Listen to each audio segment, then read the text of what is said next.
ओम नमो नारायण।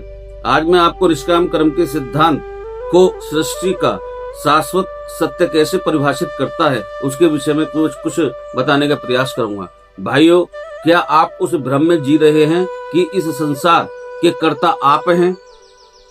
क्या आपको लगता है कि आपके प्रयास ही इस संसार की गति को निर्धारित करते हैं? पर आज हम निष्काम कर्म के उस रहस्य का उद्घाटन करेंगे जिसे साक्षात योगेश्वर कृष्ण ने कुरुक्षेत्र की रणभूमि में उद्घोषित किया था। भाइयों, जब तक हमारी दृष्टि क्षुद्र और स्वार्थ केंद्रित है, हम केवल फल की आसक्ति में बंधे रहते हैं।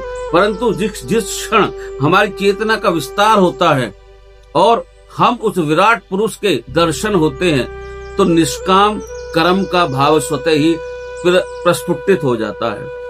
अब थोड़ा ध्यान से समझिएगा, विचार कीजिए, क्या आपके शरीर के भीतर होने वाले श्वसन या पाचन और उनके अंदर होने वाली क्रियाएं, बनने वाले मॉलिक्यूल्स, उनके अंदर न्यूट्रॉन, प्रोटॉन, ये सब क्या आपकी इच्छा के अधीन हैं?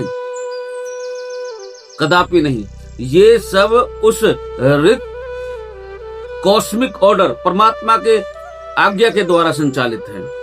अब ब्रह्मांड के वृद्ध स्वरूप में देखते हैं। ब्रह्मांड के विषय में हम सब समझिए, यह वसुंधरा अपनी धुरी पर परिक्रमा कर रही है, सूर्य अपनी कक्षा में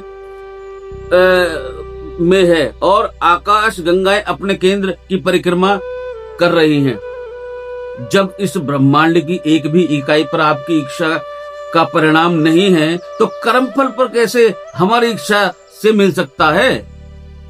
भाइयों, इस संपूर्ण चराचर जगत में हमारा नियंत्रण केवल हमारे कर्तव्य और स्वधर्म पर है। परिणाम तो उस ईश्वर का एक विधान का एक अंश है। इसलिए अपनी भूमिका को पूर्ण निष्ठा के साथ निभाएं।